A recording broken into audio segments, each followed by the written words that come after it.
Thank you, Mr. Veloso. Should have any question ulit? Tapos ka naman. Si ano na lang. Yes, please. Yung mga, let's give a chance first to those who have not had any opportunity to ask questions.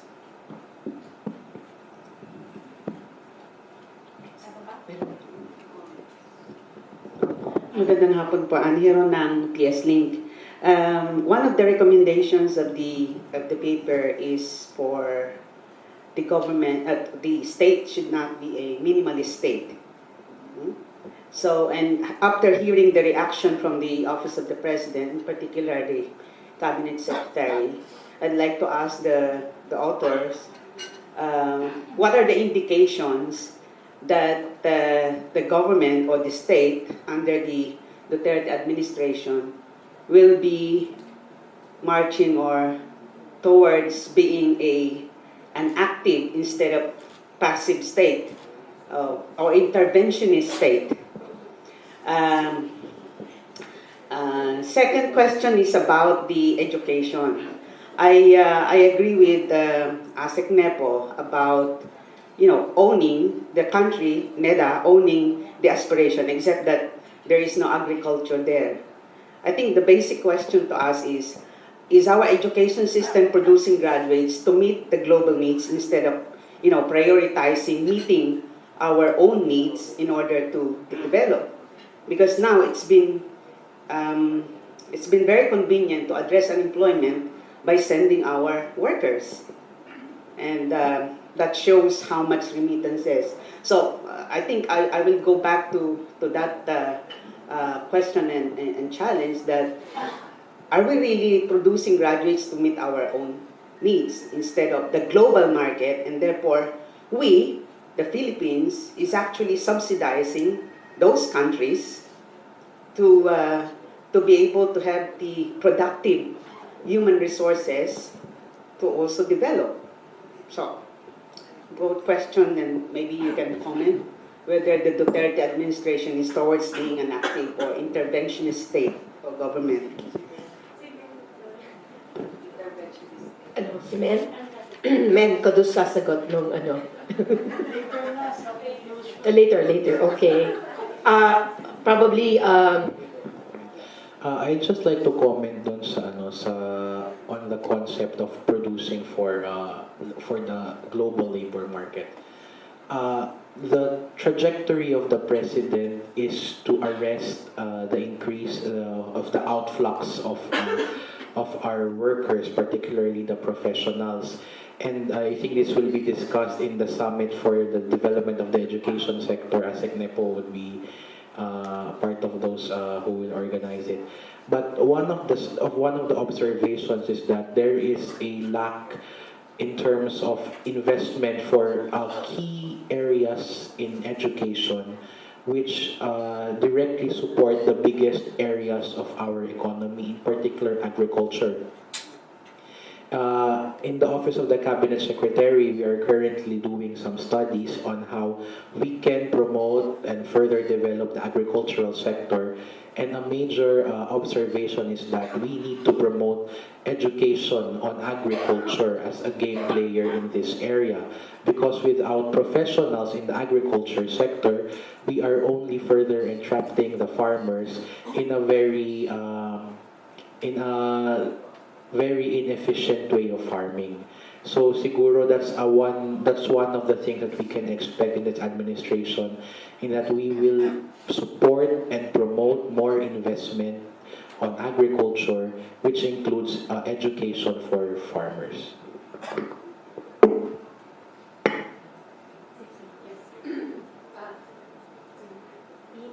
The two gentlemen. You first, the one at the first, yung pinakauli. Thank you. And then after that, Mr. Yes. Sige, maraming salamat kasi galing pa ako airport alas 3. Kararating ko lang dyan sa likod, 5 o'clock. So 2 hours, traffic. So good luck sa CAPSEC. Pinilit ko humabol para lang magpakita to show my intent na importante itong topic na ito, But gusto ko itanong sa ating Office of Cabinet Secretary, I don't know kung na-tackle, how serious is the Duterte administration in addressing climate change? I don't know if I missed it, parang nawala ata yung cabinet cluster on yung dati. Yung meron ba? But I think I want to see how serious is the administration. Ano yung mga other than workshops, ano yung mga nilulutong policies, no? Of course, nandun yung ako na itanong kung papalo through ba sa Paris Agreement, that's a separate discussion. But gusto ko i-connect dito sa discussion on industrial policy. Ako pala si Ping Peria, sorry hindi ako nagpakilala, LPDO Peria. Meron kaming obscure na policy center doon sa Jensen na nagli-litigation, biodiversity, innovation, trade, and society, sorry sa mahabang pangalan, policy center. Member din kami ng Action Klima Pilipinas, no? Yung National Network on Climate Change. At nagtuturo din ako sa Mindanao State University, Jensen, ng Sustainable Development Studies. At interested ako sa industrial policy kasi yung sustainability transitions discussion. Kasi it's about time na, of course, industrial policy should be at the forefront of the discussion. But now, in the era of climate change, we should include that discussion on how should we actually transition towards sustainability. And there are many theoretical frameworks on how to achieve it. But ayoko mag-discuss ng mga theoretical frameworks. But gusto ko tingnan ano yung policy commitment o yung paradigm commitment ng Duterte administration in integrating yung sustainability transition na seryosohin yung issue ng climate change at itahi sa industrial policy if ever there is such a thing. Yun lang po. Maraming salamat. Thank you, sir. In terms of policy, I think one of the points I mentioned earlier is that this administration will be renaming the CCAM cluster into the CCAM DRR. So parang further streamlining yung efforts not only on climate change adaptation and mitigation, but also on DRR. In fact, we just had our first cluster meeting the other day.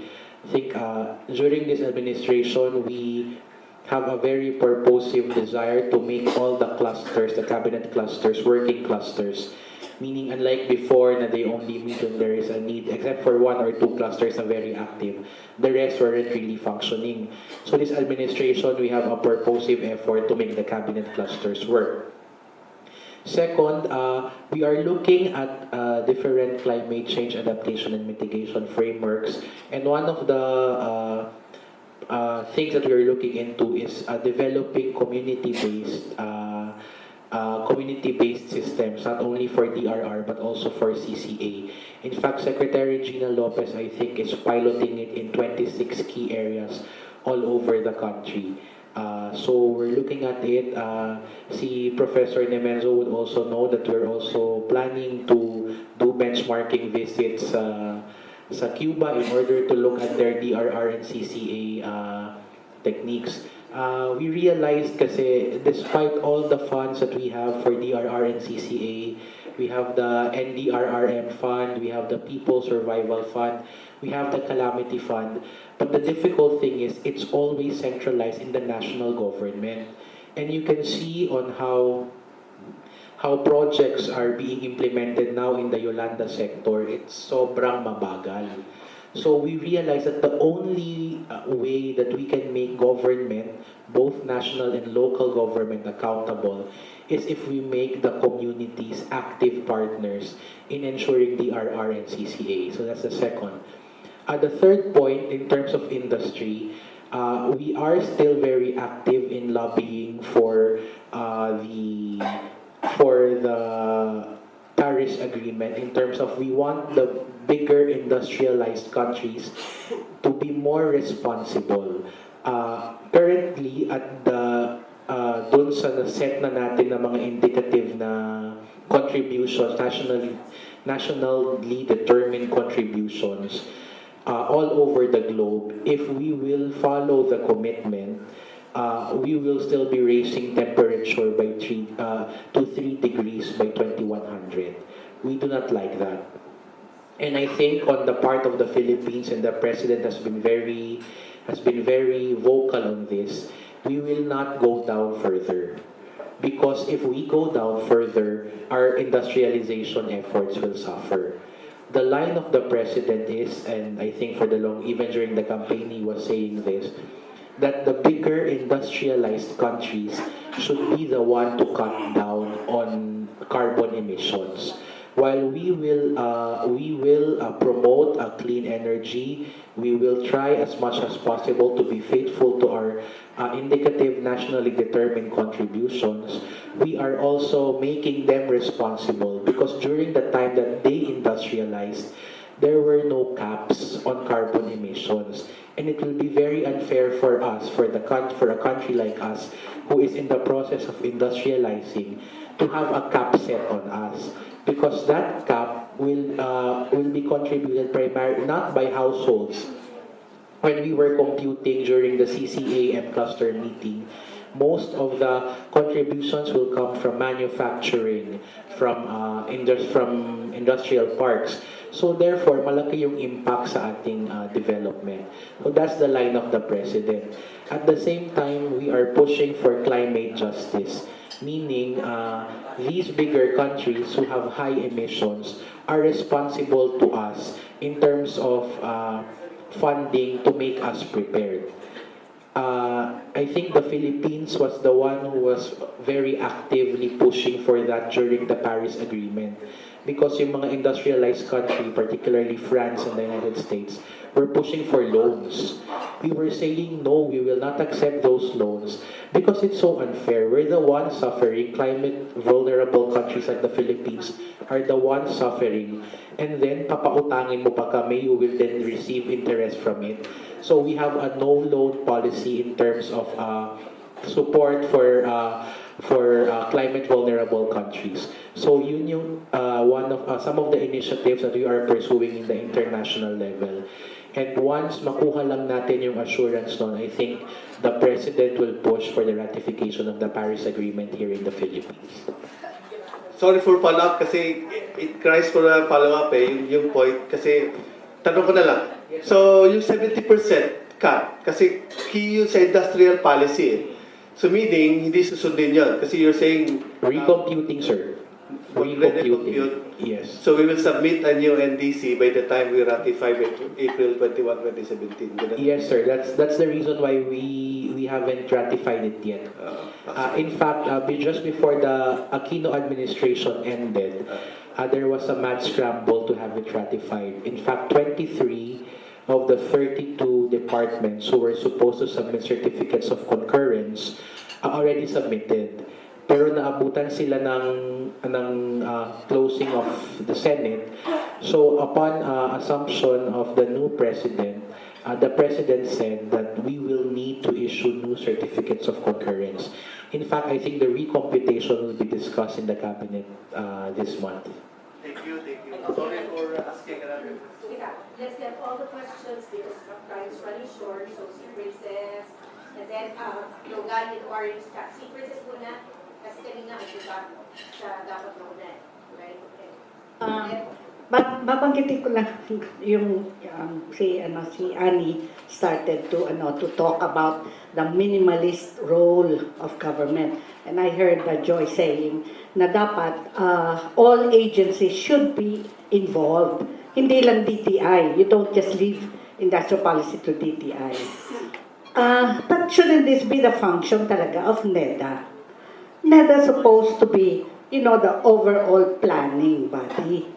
Pero hindi ito nangyayari. Yun na nga, we're getting all this fragmented planning that's happening. Anyway, so yun. But even if it is NEDA, I think talagang we should really have a more active role on the part of government. Yung hindi lang ito pababayaan sa market forces, sa liberalization, trade, yung free trade, etc., deregulation, and so on. So, ang tanong ko dito, kasi actually, I came from another meeting where we talked about pork barrel. Do we continue to have pork barrel or hindi? And we were saying this corrupts the whole planning process. Okay. sana we should stop, we should do away with that. But I'm also thinking of na dapat we should also have some concern about the way we go into trade negotiations, free trade agreements. Kasi, okay, we have all this, we can go ahead and have all this infrastructure development which we need for the economy to grow. Pero, we should look at the provisions that are included. And a very, very serious concern is the emphasis now on putting investment sector in coming up with free trade agreements. So yun lang. We may want to do certain things, pero we should also guard against certain other trends that can impact on the way we do things. No, yun lang. Okay. So in that sense, I'd like to find out ano ang position ng government with regards to this TPP. We're still going into it. Kasi we heard the NEDA secretary saying that we should go into it. So, yun lang. I want to know, anong position na? Pwede kasi, let's listen to the other questions. Let's get all the questions so that we can get the response. Yes, wait, bago kay man, yes, you gentlemen, please, with in eyeglasses. Sorry, I don't know your name. Please introduce yourself. Thank you very much for this opportunity. I am Maynard Berana from the UP Diliman College of Engineering. I am the Associate Dean for Instruction and Research. I met Sir Nepo before. And also we handle the program called Engineering Research and Development for Technology. So siguro medyo nahuhulaan nyo na yung parang magiging related statements or questions ko. Okay, medyo some comments po muna siguro, but along the way, the related questions will pop out. Ano po? Yung sa na-present po ni Sir Nepo na agriculture, I think it's the traditional farming now that is losing interest from Filipinos. But I think the agriculture is transforming. So from the traditional farming, it's getting the call now is doing advanced agriculture. So that means even our engineers, our tourism-related professionals, they do things in agriculture. For example, if you are an engineer, you may be handling robotics fields, which may be included in the processes in agriculture. Hindi lang po sa planting or raising livestock itself, kasama na rin dun yung food production after ng ng farms natin. So I think this is a big call for us, especially in the innovation of the agricultural field. Kasi ang mangyayari po, yun nga, mapag-iwanan tayo ng mga katabi nating bansa or even other countries.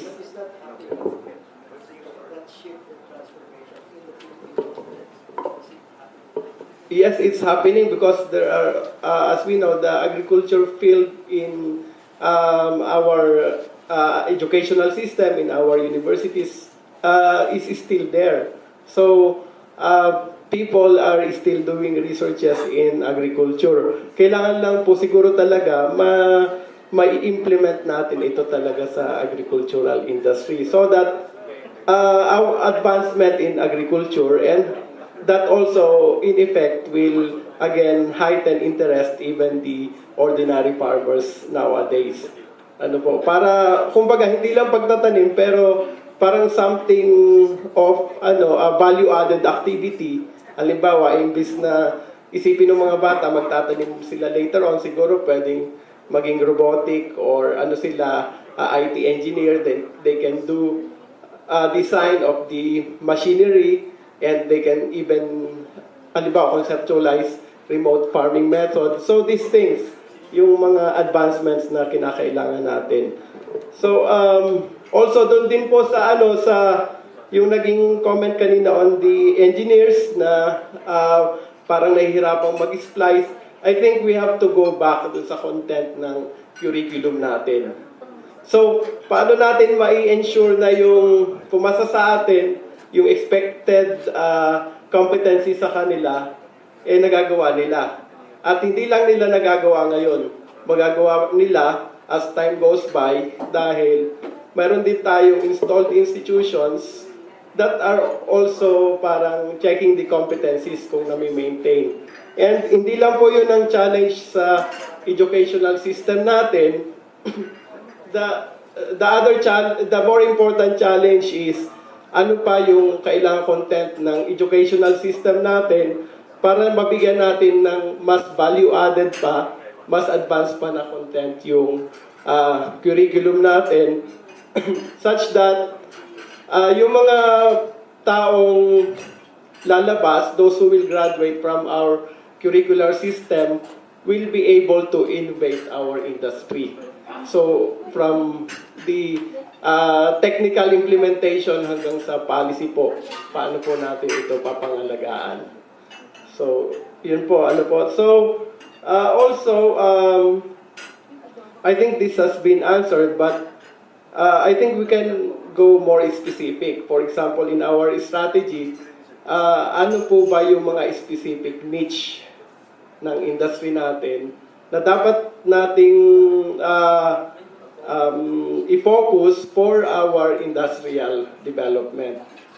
So I think the government has the parang industrial roadmap, pero alongside din po with the industrial roadmap, what must be the parang innovation roadmap or research and development roadmap that we can implement in this industrial roadmap. Kasi po, if we do not have an innovation roadmap, what can happen as actually hindi lang climate change ang kalaban natin in our technologies. Kalaban din po natin yung mabilis na pagbabago ng technology. So, if we are outdated, then we are left in the market. Or, if we are not left in the market, baka mas mura na yung bagong technology and people lose interest in our current technology. So, but the question is, who will advocate or who will be responsible in the innovations in this technology? Siyempre, will it be foreign countries? Will it be foreign companies? So dapat, ano po ito, Filipino companies. So in that sense, dapat we should be able to train or educate our, in this case, dahil technology ang pinag-uusapan natin, our engineers, scientists, and even siguro policymakers to really go outside the box, think outside the box, think of the R&D innovations that must be followed. Siguro from medium to long term. I think ganito yung yung mga naging direction ng mga countries that have innovated like Korea, Singapore. So yun. Tapos pangalawa, syempre, dapat mayroon tayong maayos na policies, of course, to protect these innovations and even to put these innovations as parang the frontier of our national development. Okay. And last lang po, Okay. dapat yung R&D must be a culture. R&D in our industry and technologies must be a culture. So the question is, ano po ang plan ng gobyerno and what do our authors think for R&D to become culture in our industrialization? All right. Okay. Yes. After Manny and then me. Diretso na ako kasi andito si Capsec Veloso. I'll take this opportunity. Bago sumabog ang NBNCTE, may proposal na, kasi sabi ni Ms. Chavez, yung telecom, nirelate ni NEPO sa education. May proposal, bago sumabog ang NBNCTE, na gamitin ang transmission as the backbone. May costing na yan. Ang pinanggalingan ng information na to, doon mismo sa mga taong stakeholders at saka mga involved. we could not always rely on the magnanimity of Smart and Globe in this regard. The problem is, tinam down. The issue is, hindi nila sinasabi, bakit tinam down? Tapos sumabog yung NBNCTE. Now, is it feasible? May engineer tayo dito, yung engineer kanina, sabi niya, actually feasible yan. Ginagawa sa India. It's being used. Now, may I ask now, Cabsec, Veloso, and DepEd to tie up and look into the matter why it is not being looked into. Kasi hindi pwede na ang private sector palagi. Government has sometimes, kung sabi niyo, intervention ng government, this is one way government can intervene actually. Backbone, sabi mo, rural, yung transmission is in the rural areas. Now, another thing is, lately ko lang nalalaman, may issue pala ng frequency allocation. So I hope Cabsec Veloso could look into the issue of why frequency reallocation hampers the use of the transmission towers or the transmission lines for telecom purposes. Thank you. Okay, next, the last question na ba? Okay. Yes. Please. One quick clarification. I'm not sure if there's somebody still from NEDA here because Sec Malaluan said the study, no, yung ambition to 2040 was from NEDA. This may not be the most critical consideration, but I think it is very important to know the age group of the respondents as well, if that was based on a study or survey, because aspirations are very generational also. So we can understand better whose aspirations are those from. If it's the 20s, 30s, it would matter a lot if we know it's from the millennials, because after all, when we're talking about education strategy, we're not talking definitely not to us anymore, or even those in their 30s or 20s, no? So as Joy said, when strategizing, we don't always look at the millennials and their problems, but turn it around and use their skills now, what are they exposed, no? To what are they predisposed, so that we can understand better in terms of strategizing as well in education. And last question. Kay Sir Aaron Veloso. Sinabi niyo po kanina yung NFA trust for NFA na procurement ng local food. Ano po ba yan? From domestic, paano yung sa importation, bibigyan nyo na sa private sector? Yung second question, paano po ang plano dun sa Yolanda? Kasi ang deadline na binigay ng Aquino administration is November 6, 2016. So, paano, mukhang hindi maaabot yun. So, anong plano? Okay, the last. Okay, thank you. So we can hear the responses and then we can close. Good afternoon. I'm Joyce Quaresma from UPNCPAG and Social Watch. Just a follow-up on the planning. I heard that Mr. Veloso said about a plan from 2014 to 2025 or 2016 to 2025.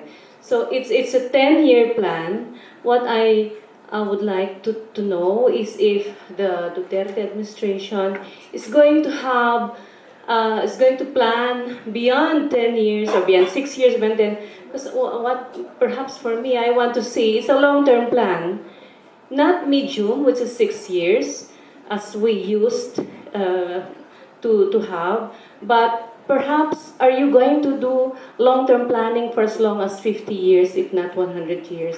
So at least 50 years. Because that's what I want this current administration to have. Thank you.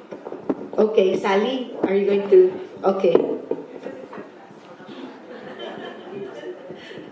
Yeah, thank you. Sir, I hope last question. No? And not a question, but an acknowledgement that your cluster for participatory governance is a very good idea. And may I make one contribution for that cluster by giving the Office of the CABSEC a copy of our handover document that was given to the Department of Agriculture, but I'm not sure if it reached the CABSEC. So I'll give it to you from here. But also the point, preparing for this round table, I was really thinking that AER is a very good player, maybe. I mean, because there's so many ideas and so many sectors from where these proposals will be coming from. So AER can really have a part in filtering and knowing that there is that interest for strategic planning. It's really a good venue. But I just had parang a small comment for AER na siguro it's also time to localize IP. Not just having projects, but strategizing so that we also have an idea that when you have IP, you don't wait for a good plan to be there before doing anything. Actually, you IP as you go along. No? And because of that, I think a comment like, the Aquino government was just lucky, is not so fair. No? Because what's important is for us, as AER maybe, or as a group, to be able to help also to point out what has worked. Because like agriculture, no, how many times it was mentioned here, ang daming doon, no? Ang daming komplikasyon, ang daming dapat maintindihan, and that's the reason why I'm interested to give you a document, sir. But not only that, like for example, the issue on food security. We have a book studying the competitiveness of the Philippines against 5 other Asian countries, no? A study which should have been done 15 years ago, but we were only able to do. The book came out just before we exited the Department of Agriculture, no? So maybe, just maybe, AER can also play that role, no? Parang it's really, yes, it's good to have a big idea, but also to help in identifying, this has worked. If one has not worked fully, for example, if we succeeded in shifting policy from giving production support, libreng fertilizer, libreng seeds na nagkakaroon ng maraming scam. Now, if we succeeded in shifting from that to agri-fishery infrastructure, isn't that a successful policy shift? But all of that is lost when we say, we failed. Diba? So yun lang. That's my last word for AER. Okay, ayaw pa ata kasi mas lalong magiging traffic pag uwi. Sige, okay. Salamat po. Hindi kasi ako makakatulog pag hindi ko ito nasabi. CABSEC, we should like to convey our appreciation, and we really welcome yung pronouncement ni President Duterte to uncontractualization. After all, we're touching on labor and keeping our talents here. It also has something to do with, decent work. Now, ito ho, pararatingin ko lang. I don't expect answer from you, but I believe you can convey to CABSEC about the pervasive use of contractualization in the public sector. CABSEC, we have 580,000 job order and contract of service in the bureaucracy. And I don't think if we want to be globally competitive, we can have a bureaucracy of contractuals. So we would like to submit, nakapag-submit na nga actually kami, on how to address yung contractualization sa public sector. Kasi sobrang dami eh. And I think when we talk about active government or interventionist government, we need to have the kind of bureaucracy, the kind of civil servants na mayroong security of tenure and are decently paid with decent working conditions. So yun lang po, 580,000 po ang contractual sa government. And they are performing core functions, CABSEC. Thank you. Okay. Sir, bago niyo sagutin, meron lang reaction from the author and then kayo po, ha?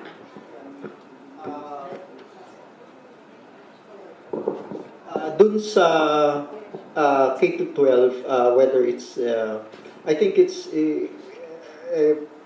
si Secretary Briones will be releasing her, if you could show just the title of her policy vision and agenda that will be released at the Education Summit.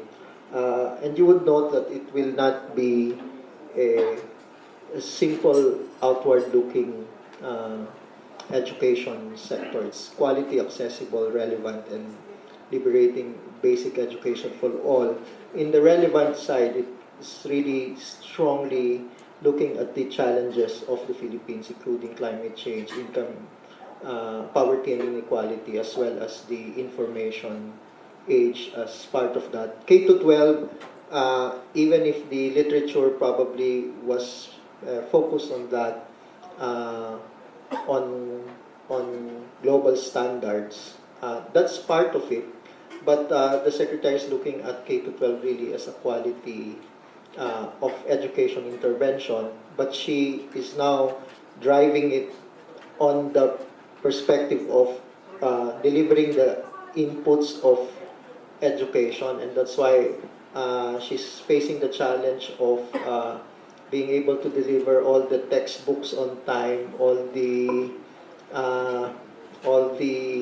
classroom on time, plus the pathways of innovation that I mentioned. In other words, we're also moving out of the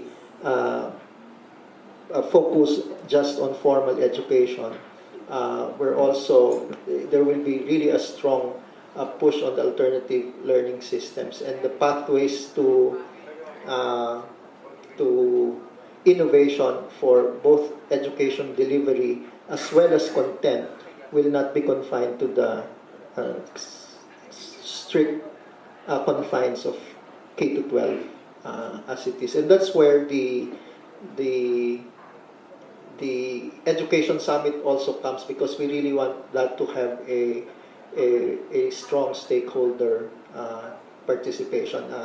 Si Raquel was in the first pre-summit, and we will have a number more. So we hope that you can participate. And we hear also Sally's lament. But we are looking at localizing industrial policy, and we have, for example, do you have a slide for localizing industrial policy? We realize that it's not only the big things. We had, I think you've been in one of our forums on Salcedo and Salcedo Eastern Samar, and in fact one of the co-authors, Dr. Buboy Dardantes from VSU, is a product of that. And this is our part of the strategy papers from our localizing industrial development planning initiative. Theirs now. Okay, so let's go to Cabsec Veloso, ha? Okay. So I think you've na-listen nyo naman yun. Thank you. On the first question from Professor Nemenzo, I think to some extent PPP will be continued as a policy of the government, but we expect it to be a lot stricter in terms of the equity of the government. So I'm just not sure about the particulars, because NEDA is now drafting a revision of the policy on PPP, and as we said earlier, we are submitting a planned revision on the BOT law. So we expect some changes in the way that PPPs are negotiated, contracted, and constructed in the next years of the Duterte administration. Second, the question of Professor Maynard, we fully agree that agricultural innovation is key in order to boost the productivity of the agricultural sector of the Philippines. In fact, si Sec Gina, she was very passionate, Sec Gina Lopez, very passionate in saying that SNT should take the lead in the development and protection from the ridge to the reef. And that's very clear.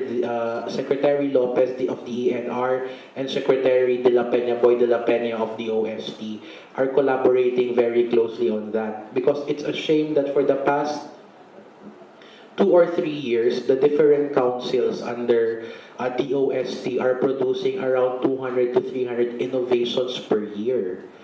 And we have all these innovations, but they are not funded para magamit. So now we're looking at how we can use them to boost not only our agricultural productivity, but across a wide range of sectors. Next, on the National Broadband Project, I think the Department of Information, Communication and Technology, the newly created DICT, is working on something. I'm not just privy to the information because they haven't presented it to the cabinet, but there was a directive to develop a national broadband network. So hopefully that is something that we'll see within the administration of the president.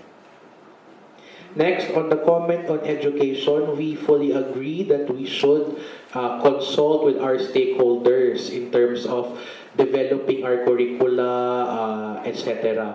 In fact, this year, later this year, hopefully by October, we will be having an education development summit, which will bring together not only leaders and key stakeholders from the formal education sector, but also from the technical, vocational, the out-of-school youth, and the ALS sectors. So we hope to hear from them primarily what are the challenges they are experiencing in their particular sectors and what are the strategies that this government can implement in order to address those challenges. All of these, I think narinig nyo kanina, I keep on saying summit. It all started with the Social Development Summit in Davao last August. The summit was called in order to identify the President's social development agenda. If you've heard before the President took his oath, there was a meeting of businessmen, industry leaders in Davao, and they came up with the 10-point economic agenda. Si Cabsec, he was given the mandate to develop the social development agenda. So I think you'll be interested to hear that among the key na lumalabas are more bullish investments for education from basic education to higher education, more investments on healthcare, continued work to promote universal access to healthcare, protection of cultural minorities, especially the IPs, the Bangsamoro, etc. So all of these will be further enfleshed in a series of summits which are by theme and by sector. So all of these summits hopefully will end by October, and all of the information that we will get will now be NEDA's starting point in order to develop the Philippine Development Plan. So it's really a different approach to planning that we're trying to do right now. Next, on the question regarding NFA, on the removal of its procurement mandate. Currently, I'm sure all of you know that NFA is a bleeding organization, meaning it's lubog siya sa utang because it buys high and sells low. Besides that, it has a regulatory mandate, meaning it regulates because we currently have a restriction WTO on the amount of rice that we can export per year. So NFA's role is to hand out permits to private importers, allowing them to use the allocation that is given to the Philippines. Now, we've noticed that that's where some of the corruption seeps in. Sometimes sabihin na wala nang stock sa bodega, so we need to import. NFA will issue the license, etc. By next year, the import restriction will end. So now one of the things that we're trying to do is to pass sa Congress an amendment on the Internal Revenue Code to impose a hefty tax on imported rice. So it's our way of trying to protect local farmers. Because currently, a kilo of rice from Vietnam will cost anywhere from 3 to 6 pesos. Definitely, our local farmers cannot compete.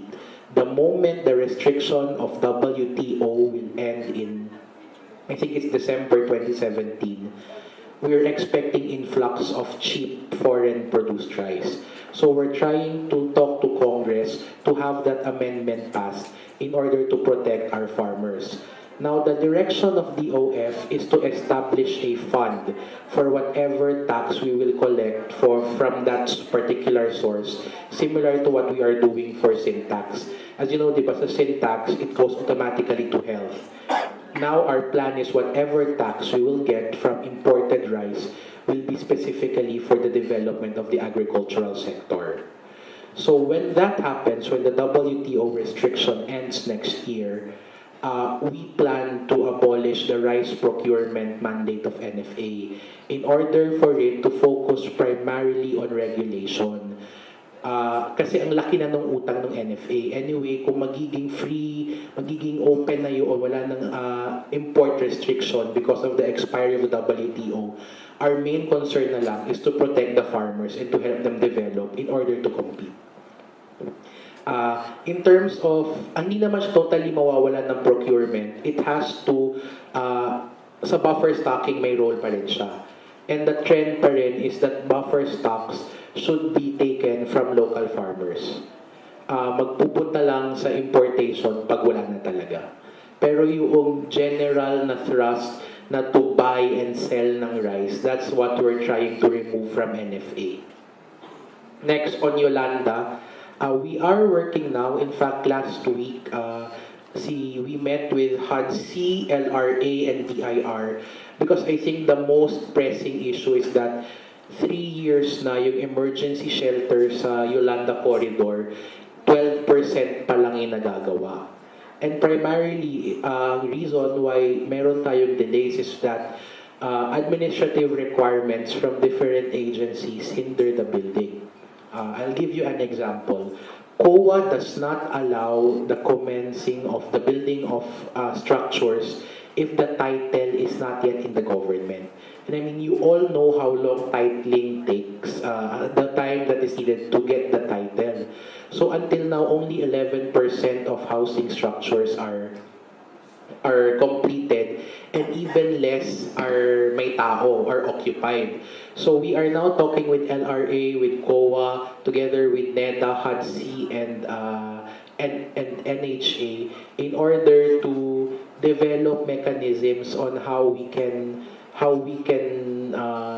fast track things, especially in terms to housing. Next, the question on the planning for 2014 to 2025, whether we are planning beyond the term of the president. I think this is from Professor Quaresma. I was actually referring to the MRP, the Manufacturing Resurgence Program. It was developed by DTI even before the president came in, and the timeline for that program is 2014 to 2025. That was what I was referring to when I was mentioning the timeline kanina. Also, finally, merong comment kanina on food security. Rest assured that this government continues to work for food security. Pero, we realize that there is a ongoing struggle, even inside the government, on whether to prioritize food security or food self-sufficiency, because they're not necessarily the same.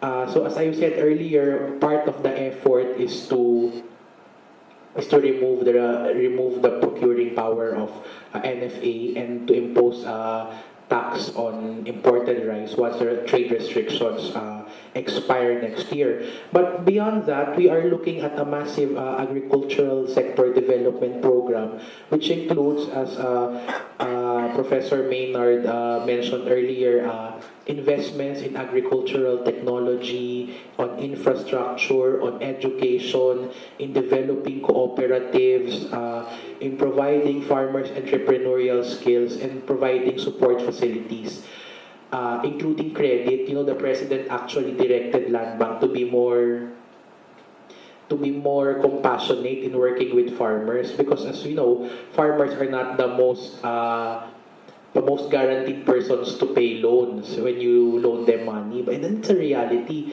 But Land Bank was given that mandate. So the president actually issued a directive na Land Bank, you go to them. Don't expect the farmers to go to you. And besides, kahit pumunta sila sa'yo, the probability is that you will deny them the loan. So now, Land Bank is trying to develop ways on how to extend credit to farmers para mawala din sila dun sa mga loan sharks na minsan hindi pa nga naaani yung produce, you already have to pay the loan sharks. So, this administration, especially now that NFA and Philippine Coconut is under the office of the Cabinet Secretary, we're pushing for a bullish agricultural sector development program. Not only because the agricultural sector is one of the biggest sectors in the labor and the labor sector, but because also as a parang mode of social justice. Our farmers have suffered for so long a time, and I think it's only enough that under this administration, we really, honest to goodness na way na we can help them. So siguro yun lang, no? Siguro to cap all these comments, many of us have been, sorry, meron pa lang isa yung on contractualization. Ma'am, I hear you.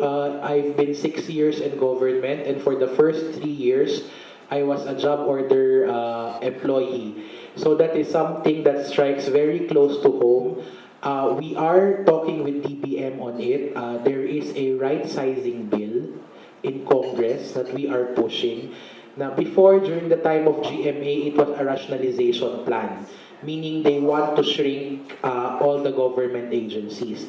But now we call it right-sizing, because there might be agencies that need to shrink, but there might be agencies that might need to expand. That is something that is pending now in Congress, and hopefully we can what do you call this? We can count on your help in lobbying for the passage of that bill. Siguro to sum up lang, no, for many of us, we've been talking about all of these problems for such a long time. Now that, at least on my part, we were given the opportunity to make a difference at a higher policy level. People like Secretary Evasco, Secretary Tagiwalo, Kapaeng. We would like to assure you that we will not take things sitting down, and we will be trying to develop the country from a different paradigm. So, yun lang po at maraming salamat. Thank you very much, Capsec Veloso. Okay, so now the last part of our program is actually the closing remarks by our coordinator, AR coordinator, Filomeno Santana III. Okay, ma'am. Filomeno. Thank you, Vicky. 6 o'clock na, hindi na ako magsasalita. Marami pa akong gusto sabihin, pero grabe yung traffic kaya magkaabot tayo.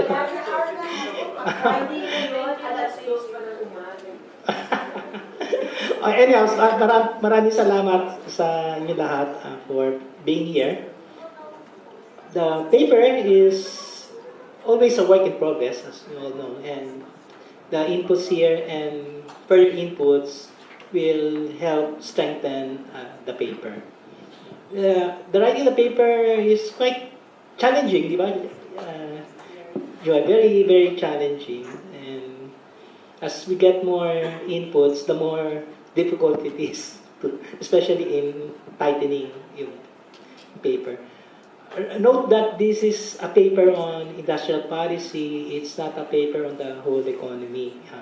We have to clarify that people might be thinking, how come there's nothing about this and nothing about that? Buti nga, nasingit pa ni Nepo yung education na yun. So, and that's really the challenge. People want to look at the whole economy, and that's very understandable. But at the same time, this paper is focus on industrial policy, which of course will have a very decisive impact on the economy. But of course, it's not the only thing when we talk about the economy for the medium term and for the long term. There are other critical areas that have to be addressed, but one way or another, these other areas, these other policy initiatives are linked with industrial policy. One thing I think that we also have to emphasize is we need to look at the whole. And here the role of NEDA surely will play a big role. And I just hope si Vicky kasi yung parang mukha ng NEDA ngayon dito, but I hope we can still find more people from NEDA, senior people from NEDA, given that when we talk about industrial policy, we really look at the different agencies, the different institutions. Thank you. Thank you, Mensa. Kung hindi lang tayo may time constraint, I'm sure you will say a lot more in your mind. So thank you very much for attending. I'm sure we had a great discussion. You'll agree with me. Tapos, this won't be the end. Actually, you can submit your comments because we really need your comments for the paper. So, you have, andyan naman yung aming email address. So, pwedeng pakipadala. And then, if you have supporting data, mas lalo na yung mga nasa engineering and so forth, yung mga nagsabi tungkol sa engineering and education, we will also need those data. All your inputs were very, very useful at saka new information din yon. It's only, so in the end, we all are working together towards having not only a plan, but a plan that's implementable and towards inclusive participation, towards inclusive development for all. Okay. So, thank you very much. Sige, sana